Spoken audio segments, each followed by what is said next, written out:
अस्सलाम वालेकुम, मेरा नाम है रमशा इकबाल और आज हम लोग चैप्टर नंबर 3 द सेल का लेक्चर नंबर 3 स्टार्ट करने वाले हैं। और लास्ट लेक्चर में हम लोगों ने सेल ऑर्गेनेली स्टार्ट की थी कि स्ट्रक्चर किस तरह से होता है सेल का। ठीक है, मेन जो टॉपिक था वो था structure of cell. Last time जो हम लोगों ने स्ट्रक्चर का एक पार्ट जैसे कह सकते हैं, सेल के स्ट्रक्चर का एक पार्ट होता है सेल वॉल, वो हम लोगों ने लास्ट टाइम डिस्कस की थी। आज हम लोग सेल मेम्ब्रेन के बारे में डिस्कस करेंगे कि सेल मेम्ब्रेन क्या होते हैं। अभी हम लोग सिर्फ ये सेल के कंपोनेंट्स डिस्कस कर रहे हैं। सेल के अभी इसके अंदर कुछ ऑर्गेनेलीज भी प्रेजेंट होती हैं, तो हम लोग आगे फर्दर आगे डिस्कस करेंगे। अभी ये सिर्फ कुछ कंपोनेंट्स है, पहले हम लोग इनको जो सेल के मेन कंपोनेंट्स है इनको हम डिस्कस कर रहे हैं। ठीक है, तो अच्छा, अब हम लोग ने लास्ट टाइम सेल वॉल देखी थी। सेल वॉल आपको पता है कि सारे तकरीबन जितने भी ऑर्गेनिजम्स हैं उनके अंदर सेल वॉल प्रेजेंट होती है, जो कि सेल मेम्ब्रेन के बाहर होती है, बिल्कुल आउटर मोस्ट कवरिंग होती है सेल की, उसे सेल वॉल कहते हैं। लेकिन हम लोगों ने ये कहा था कि एनिमल सेल्स में सेल वॉल प्रेजेंट नहीं होती। अब हम बात करते हैं सेल मेम्ब्रेन की। सेल मेम्ब्रेन जो होती है वो सेल वॉल के अंदर होती है, लेकिन एनिमल सेल्स में क्योंकि सेल वॉल होती ही नहीं है, तो इस वजह से सबसे जो बाहर वाली कवरिंग होती है एनिमल सेल्स की वो सेल मेम्ब्रेन की होती है। अब सेल मेम्ब्रेन जो है वो आपको ये पता लग गया, जितने भी प्रोकैरियोटिक बेशक सेल्स हैं या यूकैरियोटिक सेल्स हैं, कोई भी किस्म के सेल्स हैं, हर एक के अंदर सेल मेम्ब्रेन प्रेजेंट होती है।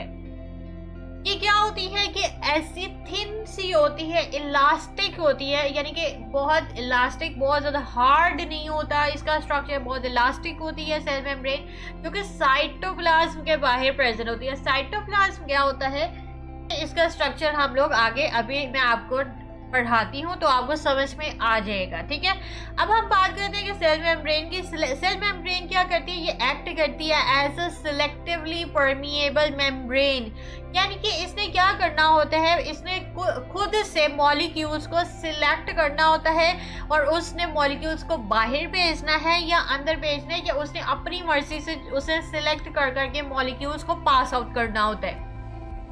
मतलब ये कि इसे सारे मॉलिक्यूल्स को ना तो बाहर भेजना है ना सारे मॉलिक्यूल्स को अंदर भेजना है। इसके अलावा बात करेंगे तो सेल मेम्ब्रेन के अंदर कंपोजिशन की, तो इसके अंदर प्रोटीन्स और लिपिड्स प्रेजेंट होते हैं और कुछ स्मॉल अमाउंट्स ऑफ कार्बोहाइड्रेट्स भी प्रेजेंट होते हैं।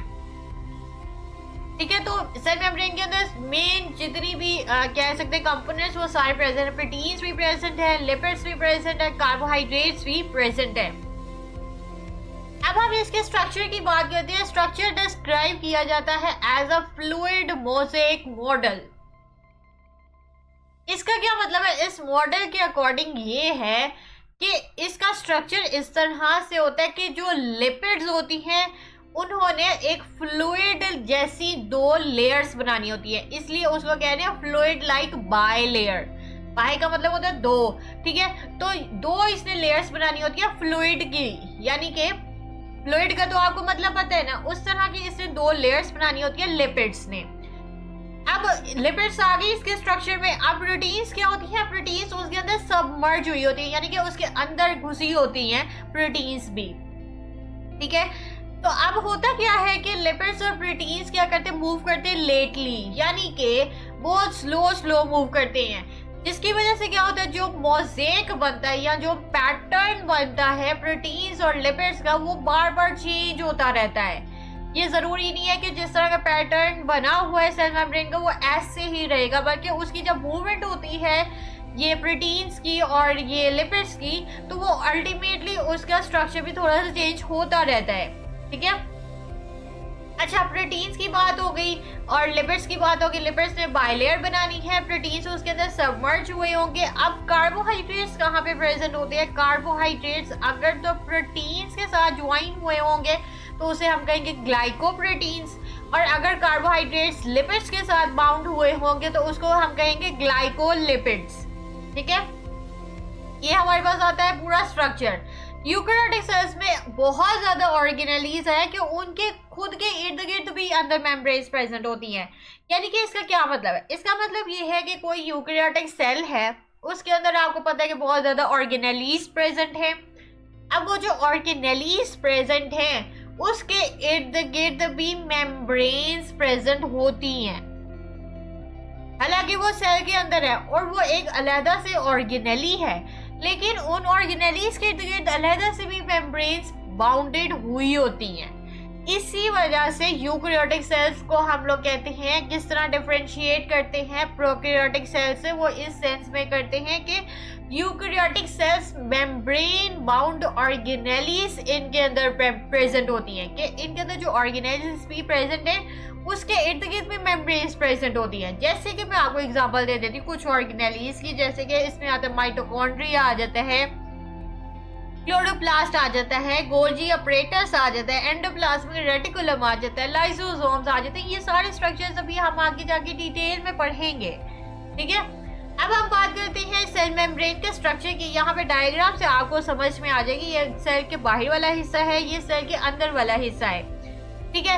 ये हमारे पास लिपिड की बाइलेयर, ये जो पूरा ये दो लेयर्स बनी है, ये लिपिड की बाइलेयर है। इसके अंदर प्रोटीन्स क्या है आपको नजर आ रहे हैं, सबमर्ज हुई हैं।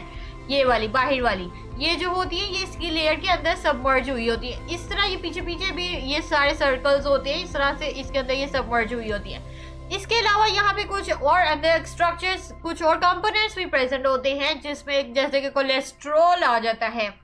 अच्छा, अब हम कार्बोहाइड्रेट की अगर बात करें तो अगर तो ये प्रोटीन के साथ अटैच है कार्बोहाइड्रेट तो ये ग्लाइकोप्रोटीन बनाएगी, और अगर ये बिल्कुल ही लिपिड्स के साथ सीधा कार्बोहाइड्रेट अटैच है तो ये ग्लाइकोलिपिड बनाएगी, ठीक है। इसके अलावा ये जो दरमियान में आपको मेन स्ट्रक्चर से नजर आ रहे हैं ये सारी प्रोटीन्स ही हैं, ठीक है। इस तरह से ये भी लिपिड के बाइलेयर के अंदर क्या है, सबमर्ज हुई हैं, ठीक है। ये है हमारे पास पूरा स्ट्रक्चर सेल मेम्ब्रेन का। जब पेपर में क्वेश्चन आएगा, लॉन्ग क्वेश्चन आएगा, तो आपने विद डायग्राम लास्ट में बनानी है। वेदर के क्वेश्चन में पूछा है कि नहीं पूछा, आपने डायग्राम बनानी ही बनानी है। इस चैप्टर में डायग्राम सारी आपने अच्छे तरीके से प्रिपेयर करनी है।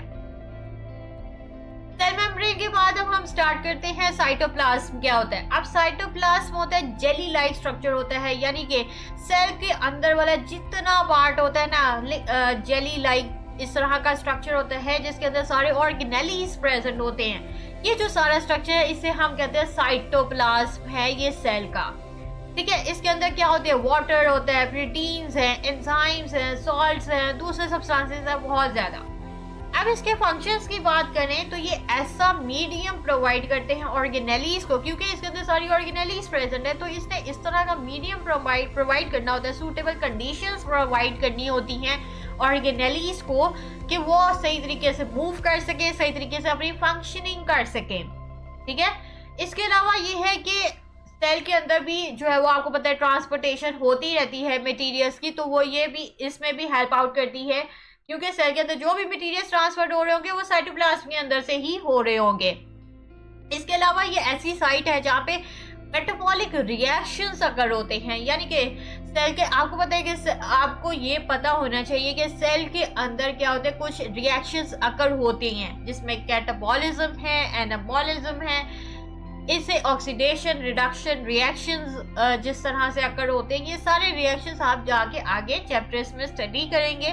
तो सेल में क्या होते हैं, कुछ मेटाबॉलिक रिएक्शंस पे अगर हो रहे होते हैं, वो भी ये ऐसी साइट है जहाँ पे ये प्रोवाइड करती है कि अच्छे तरीके से सारे रिएक्शंस अकर हो जाते हैं। इसके अलावा साइटोप्लाज्म क्या करता है, वो स्टोर करता है, फूड को भी स्टोर करता है, या जो वेस्ट निकल रहे होते हैं सेल के उनको भी ये स्टोर कर लेता है। अच्छा, वेस्ट कैसे बन रहे हैं, वेस्ट इस तरह से बनते हैं कि जैसे ही कोई मेटाबॉलिक रिएक्शंस जब अकर होते हैं तो ऑब्वियसली कुछ वेस्ट भी बनता है। जब भी कोई रिएक्शन होता है, आपने केमिस्ट्री में पढ़ा होगा कि कुछ कोई भी रिएक्शन हो तो एक अलहदा से एक वेस्ट बनता है। तो ये सेल का जो साइटोप्लाज्म होता है, जो भी वेस्ट भी बन रहे होते हैं, ये उसको भी एब्जॉर्ब कर लेता है ताकि सेल बहुत ज़्यादा खराब ना हो, डैमेज ना हो जाए, ठीक है। अब हम बात करते हैं न्यूक्लियस की। अगली बात आती है न्यूक्लियस क्या है। अब सेल के अंदर जो मेन जैसे कहते हैं जिसने सारी फंक्शनिंग परफॉर्म करनी होती है वो न्यूक्लियस होती है। अब जितने भी यूकैरियोटिक सेल्स हैं उनके अंदर प्रोमिनेंट न्यूक्लियस होता है, ठीक है। प्रोमिनेंट न्यूक्लियस का मतलब ये है कि सही तरीके से न्यूक्लियस के अंदर सारा आपका जेनेटिक मटेरियल प्रेजेंट होता है, जो कि डीएनए है या आरएनए है। तो यूकेरियोटिक सेल्स क्या होता है, उसके अंदर प्रोमिनेंट न्यूक्लियस होता है। एनिमल सेल्स में अगर हम बात करें तो ये न्यूक्लियस जो होता है वो सेंटर में, उसके स्ट्रक्चर इस तरह से होता है कि उसका बिल्कुल सेल के सेंटर में न्यूक्लियस होता है। लेकिन अगर हम प्लांट सेल्स की बात करें तो जब वो मेच्योर हो जाते हैं प्लांट सेल्स, मेच्योरिटी की बात कर रही हूँ, बेबी प्लांट सेल्स की बात नहीं कर रही, जब प्लांट सेल्स मेच्योर हो जाते हैं तो एक और स्ट्रक्चर उसके सेल के अंदर होता है जिसे वैक्यूल कहते हैं। अब वैक्यूल का साइज इतना बड़ा होता है कि वो न्यूक्लियस से भी बड़ा होता है, जिसकी वजह से क्या होता है कि जो न्यूक्लियस उनका होता है वो थोड़ा सा साइड पे चला जाता है। ठीक है, इसी वजह से प्लांट सेल्स के अंदर जो न्यूक्लियस होता है वो थोड़ा साइड पे होता है। अब हम इसकी बात करते हैं स्ट्रक्चर की, न्यूक्लियस के स्ट्रक्चर की। न्यूक्लियस का स्ट्रक्चर इस तरह से है कि उसके इर्द गिर्द एक डबल मेम्ब्रेन होती है। ठीक है, अब आपको पता है कि मैंने आपको बताया था कि सेल के अंदर भी कुछ ऑर्गेनेलीज हैं, उनके इर्द गिर्द भी मेम्ब्रेन्स प्रेजेंट होती है। ऑल्दो के सेल के इर्द गिर्द सेल मेम्ब्रेन ऑलरेडी प्रेजेंट है, लेकिन कुछ अंदर और ऑर्गेनेलीज होती हैं, उनके इर्द गिर्द भी मेम्ब्रेन्स होती हैं। अब न्यूक्लियस के अंदर इर्द गिर्द भी क्या है, डबल मेम्ब्रेन होती है, जिसे हम लोग न्यूक्लियर एनवेलप कहते हैं।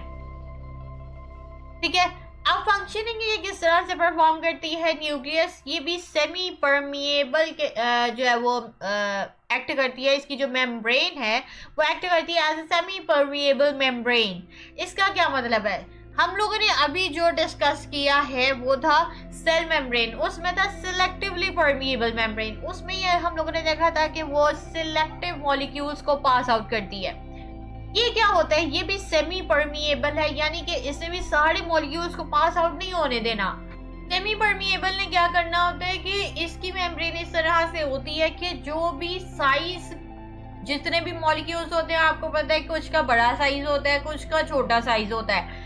अब अगर तो उसकी मेम्ब्रेन के अंदर जो पोर्स होते हैं उसके साइज के मुताबिक अगर बड़े मॉलिक्यूल्स आ गए तो वो अंदर पास आउट नहीं होंगे, जो भी छोटे मॉलिक्यूल्स होंगे वो सिर्फ अंदर पास आउट होंगे। इसलिए इसमें भी सारे मॉलिक्यूल्स पास आउट नहीं हो रहे, इसी वजह से इसकी भी मेम्ब्रेन एक्ट करती है as a semi permeable membrane. ठीक है, और इसमें जो स्मॉल पोर्स होते हैं उसे हम कहते हैं न्यूक्लियर पोर्स। अच्छा, अब न्यूक्लियस के अंदर भी एक अलहदा से जेली लाइक मटेरियल होता है। एक तो सेल का हमने देखा है ना, जेली लाइक मटेरियल है जिसे हम साइटोप्लाज्म कह रहे हैं। इसी तरह न्यूक्लियस का भी अंदर एक जेली लाइक मटेरियल होता है जिसे न्यूक्लियोप्लाज्म कहते हैं, जिसके अंदर कुछ और छोटी छोटी बॉडीज प्रेजेंट होती है जिसे न्यूक्लियोलस कहते हैं या न्यूक्लियोलाई कहते हैं। अगर तो प्लूरल है तो न्यूक्लियोलाई है, अगर एक बॉडी अंदर प्रेजेंट है तो उसे न्यूक्लियोलस कहेंगे। ठीक है, तो यहाँ पे न्यूक्लियोलस के अंदर क्या होता है कि आपके जितने भी राइबोसोम्स हैं वो यहाँ पे आगे असेंबल होते हैं। राइबोसोम्स क्या होते हैं, ये अभी हम आगे इसकी ऑर्गेनेली को डिटेल में स्टडी करेंगे। ठीक है, तो अभी हम बस इतना ही मैं आपको बता रही हूँ कि राइबोसोम्स यहाँ पे आगे असेंबल होते हैं। अच्छा, न्यूक्लियोप्लास्ट की अगर हम बात करें तो सिर्फ यहाँ पे न्यूक्लियोलस प्रेजेंट नहीं होता, इसके अलावा कुछ और थ्रेड लाइक मटेरियल भी इसके अंदर प्रेजेंट होता है जिसे क्रोमेटिन कहते हैं। अब ये जो थ्रेड की तरह का ये मटेरियल है क्रोमेटिन, ठीक है, इसने क्या करना होता है कि जैसे ही सेल डिवाइड करता है, आपको पता है सेल की डिवीजन तो होती है ना, अब क्रोमेटिन जो उसके अंदर थ्रेड की तरह का पूरा एक स्ट्रक्चर है, उसने क्या करना, क्रोमेटिन आपस में कंडेंस होना शुरू हो जाएगा, इकट्ठा होना शुरू करेगा, होना शुरू कर देगा। ठीक है, जिसकी वजह से क्या होता है कि एक ऐसी शेप बनना शुरू कर देगी जो कि थिक क्रोमोसोम्स की फॉर्म बन जाएगी। अब क्रोमोसोम्स के अंदर क्या है, आपको पता है क्रोमेटिन के अंदर यहाँ पे भी लिखा हुआ है कि डीएनए होती हैं और प्रोटीन्स होती हैं। तो जब क्रोमोसोम्स भी बनेंगे उसके अंदर भी डीएनए होगा और प्रोटीन्स होंगी। डीएनए की अगर हम बात करें तो डीएनए के अंदर क्या होती है, कुछ जीन्स प्रेजेंट होती हैं जिसने आपके सेल की जितनी भी एक्टिविटीज है उन सारों को कंट्रोल करना होता है। अच्छा, अब यहाँ तक पहले दोबारा से रिपीट कर लेते हैं। सबसे पहले तो ये है कि न्यूक्लियस के बाहर क्या है, मेम्ब्रेन है जो कि न्यूक्लियर एनवेलप होती है। इसके अलावा उसके अंदर मेम्ब्रेन में कुछ पोर्स होते हैं जिसे हम लोग कहते हैं न्यूक्लियर पोर्स। ठीक है, अंदर वाला जो मटेरियल है उसे न्यूक्लियोप्लाज्म कहते हैं। न्यूक्लियोप्लाज्म के अंदर जो है वो न्यूक्लियोलस प्रेजेंट है और क्रोमेटिन प्रेजेंट है न्यूक्लियोप्लाज्म के अंदर, ठीक है। अब क्रोमेटिन के अंदर क्या है, डीएनए है। क्रोमेटिन के अंदर डीएनए है और प्रोटीन्स हैं, ठीक है। और डीएनए क्या है, डीएनए के अंदर आपके जीन्स प्रेजेंट है जिसने क्या करनी है, आपकी सेल की सारी एक्टिविटीज को कंट्रोल करना है। इसके अलावा आपकी जितनी भी कैरेक्टरिस्टिक्स हैं जो आपकी पेरेंट्स से ऑफस्प्रिंग्स में जाती हैं, आपको पता है ना कि डीएनए जो मैच हम लोग करवाते हैं पेरेंट्स और ऑफस्प्रिंग का, ठीक है, वो इसी तरह मैच होता है कि जो जितनी भी कैरेक्टरिस्टिक्स की ट्रांसमिशन है वो डीएनए से हो रही होती है, ठीक है। तो इसी वजह से डीएनए को हम लोग हेरिडिटरी मटेरियल भी कहते हैं। ये हमारे पास है सारा यूकैरियोटिक सेल। अगर हम प्रोकैरियोटिक सेल्स की बात करें, आपको पता है कि प्रोकैरियोटिक सेल्स में प्रोमिनेंट न्यूक्लियस नहीं होता, यानी कि इसके अंदर सिर्फ डीएनए प्रेजेंट होता है जो कि साइटोप्लाज्म में फ्लोट कर रहा होता है। प्रॉपर इसके अंदर न्यूक्लियस प्रेजेंट नहीं होता जिसके अंदर आपका जेनेटिक मटेरियल प्रेजेंट हो, ठीक है। तो इसका बिल्कुल जिसे कह सकते हैं जेनेटिक मटेरियल इसी तरह से जो है वो फ्लोट कर रहा होता है साइटोप्लाज्म में, कोई न्यूक्लियस इसके अंदर प्रेजेंट नहीं होता। ये हमारे पास है स्ट्रक्चर न्यूक्लियस का। यहाँ पे हमारे पास बाहर वाली जो ये डबल मेम्ब्रेन है ये न्यूक्लियर एनवेलप है, इसके अंदर जो पोर्स है वो न्यूक्लियर पोर्स है। इसके अंदर वाला ये जो पार्ट है जेली लाइक स्ट्रक्चर ये सारा है न्यूक्लियोप्लाज्म, उसके अंदर न्यूक्लियोलस है और ये जो थ्रेड लाइक मटेरियल है ये क्रोमेटिन है। क्रोमेटिन जब सेल की डिवीजन होगी क्रोमेटिन कंडेंस करेगा तो फिर उसके बाद क्रोमोसोम बना देगा, ठीक है। ये है हमारे पास पूरा स्ट्रक्चर न्यूक्लियस का। अब मैं आपको ये सारा बुक्स पढ़ा देती हूँ। थोड़ा सा लेंथी टॉपिक था आज लेकिन बहुत ही ज्यादा इजी है अगर आपने अच्छे तरीके से सुना है, समझा है, ठीक है। साइड सेल मेम्ब्रेन हम लोगों ने देखा है ये कहाँ पे प्रेजेंट होती है, इसका स्ट्रक्चर क्या है, इसकी फंक्शनिंग क्या है, फ्लूइड मोज़ेक मॉडल क्या होता है, ये इंपॉर्टेंट शॉर्ट क्वेश्चन है, ठीक है, फ्लूइड मोज़ेक मॉडल। और इसके अलावा ये जो पूरा टॉपिक है overall important long question with diagram, ठीक है। Another lipid cholesterol is attached with the inner sides of the lipid bilayer. Cholesterol is absent in the membranes of most bacteria. ये मैंने आपको बता दिया था कि अंदर कोलेस्ट्रॉल भी प्रेजेंट होती है और लेकिन बैक्टीरिया की बहुत ज्यादा मेम्ब्रेन्स होती है जिनके अंदर कोलेस्ट्रॉल प्रेजेंट नहीं होता, ठीक है।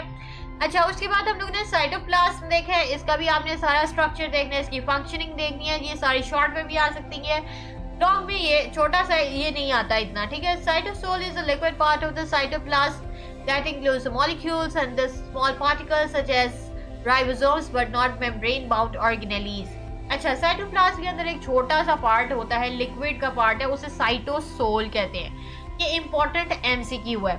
उसके अंदर मॉलिक्यूल्स भी प्रेजेंट है, स्मॉल पार्टिकल्स भी प्रेजेंट होते हैं जैसे कि राइबोसोम्स है, लेकिन इसके अंदर मेम्ब्रेन बाउंड ऑर्गेनेलीज प्रेजेंट नहीं होती। वो बाकी का जो पार्ट है ना साइटोप्लाज्म का उसके अंदर प्रेजेंट होती है, ठीक है। उसके बाद हम लोगों ने न्यूक्लियस की ये जितनी बोल्ड हुए हैं सारे आपने शॉर्ट एमसीक्यूज के लिए प्रिपेयर करने हैं। न्यूक्लियस का क्या स्ट्रक्चर है, उसकी क्या फंक्शनिंग है, ये सर्व करता है एज ए कंट्रोल सेंटर। इसे सेलुलर एक्टिविटीज को देखना होता है ताकि प्रोटीन्स की प्रोडक्शन भी की जा सके। न्यूक्लियस के अंदर प्रोटीन्स की प्रोडक्शन भी होती है, ठीक है। ये इंपॉर्टेंट एमसीक्यूज है, ठीक है। उसके बाद ये हम लोगों ने पूरी डायग्राम ये आपने लाजमी तौर पर याद करनी है। ये भी लॉन्ग क्वेश्चन में आपने साथ में बनानी है, बेशक आपके क्वेश्चन में लिखा हुआ है या नहीं लिखा हुआ। कभी कभार तो सिर्फ पेपर में ये आ जाता है कि आप डायग्राम्स सारों के ड्रॉ करें, ठीक है। तो डायग्राम्स आपने लाजमी तौर पर प्रिपेयर करनी है। अगर आपको वीडियो पसंद आई है तो लाइक करें, शेयर करें, सब्सक्राइब करें। ये पूरा टॉपिक जितना आज मैंने पढ़ा है इंपॉर्टेंट लॉन्ग क्वेश्चन है, शॉर्ट क्वेश्चन है, एमसीक्यूज के लिए है। अगर किसी चीज़ की समझ नहीं आई तो कमेंट्स में पूछें। तो आज के लिए इतना ही, अल्लाह हाफिज।